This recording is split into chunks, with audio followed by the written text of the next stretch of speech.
Hello, friends, and welcome back to my channel. My name is Amy, and I'm glad you decided to join me for this August book chat video. First off, before we start this video, how's everyone doing? Are you enjoying your summer? It's August, it's the last month of summer. I hope everyone had a safe, fun summertime. It's not over yet, folks. Up here where I live in Idaho, in a couple weeks, the Boise State Fair will be here, so I'm so looking forward to that. Me and my husband are gonna spend one of the days at the fair eating fun foods, playing games, riding rides. I'm gonna try and conquer my fear of the Ferris wheel. Sometimes I have a little anxiety, apprehension waiting in line and seeing it, so I just have to tell myself, pump myself up and just sit, because once I sit I can close my eyes, you know. What are your favorite things to do at the fair? Comment them down below at the end of the video. I'd love to see what your thoughts are. But anyway, we are so not talking about the fair. For this book video, I've decided to talk about how I have changed as a bookworm and as a reader. So in the beginning, when I was young, I strictly stuck to fantasy stories, young adult fantasy. I didn't like venturing too out of my comfort zone because I just didn't know if I'd like it, and I also thought that I could not understand that the more complex stories and the thicker, bigger books of either fantasy or just other genres. I had a hard time reading when I was a kid, and I think that helped, or that is one of the reasons why I just basically stuck to one genre that I like to read for a long time. And as I grew up, I started watching a show called Wishbone, and he is this cute little Boston Terrier who dresses up as main characters of classic books, and he retells it through, and he's a cute dog and he wears these cute costumes. Oh my gosh. And that actually helped me want to read like Jane Austen, Sherlock Holmes,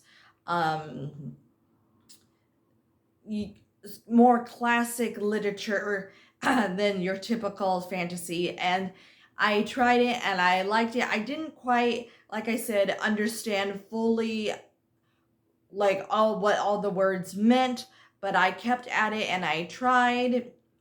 Another classic, if you will, reader that I tried, and it's through watching Wishbone, was one of my favorite now authors, and that is William Shakespeare. Wishbone really got me into Shakespeare, and that's weird to say. And like I said, as I grew up, I read reviews on different books, and I kept at trying different genres and takes on different subjects. Even though I was sure I might not like it, I tried.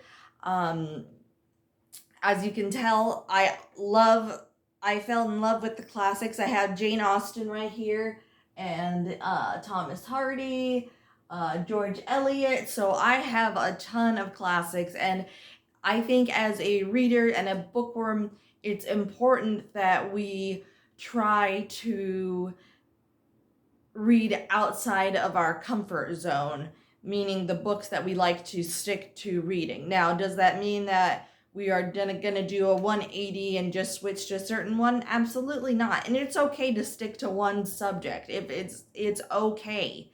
But I do think that it's okay to try to stretch and grow as a reader. Not only that, because you get to read about new ideas and new stories that you might not have thought you liked, or that you definitely know you don't like. I know for a fact that I will not ever pick up a historical romance. Um, they are just not for me. I have tried different ones, and I just find that I can't get into them. They're not my taste, but I have tried them, and I gave it um a good college effort. Um but they are just not for me. But I know that now. Um Another genre that I don't like is horror and thrillers. To me, it's like watching a horror movie and a thriller movie, and they creep me out too much. Um, and I just can't do that. But I know that. And another genre that I thought I wouldn't like at all um, was young adult romance and contemporary romance. Um, I read the Marked Men series by Jay Crownover, and I just fell in love with the characters. I fell in love with the way she writes, and the romance was so well done, well thought of, um, and along with some other uh, romance authors out there, Helena Hunting, who else? Oh, Rachel Gibson. I absolutely love Rachel Gibson books. Oh my gosh, she just is. Rachel Gibson books just make me happy. Um, so there's, and I thought I would never ever read a romance book and like it, but I do like contemporary stories. Not all of them, mind you, but I wouldn't have known unless I gave it a try, and I was blown away by it. Another genre that I thought that I would never, ever, ever like is sci-fi books. And the books that I fell in love with is the series by Jamin Eve called First World, and the oh gosh, what are they called?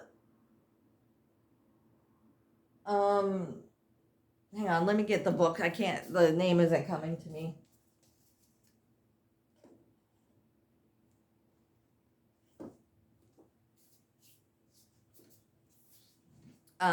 This is a book called First World, a Walker Saga, Book 1 by Jamin Eve. Now, this book, it really got me into sci-fi, space, and aliens, and different planets, and I thought I would never, ever, ever, ever want to read about space, and space travel, and different worlds, and aliens, and this totally changed my mind, like a 180.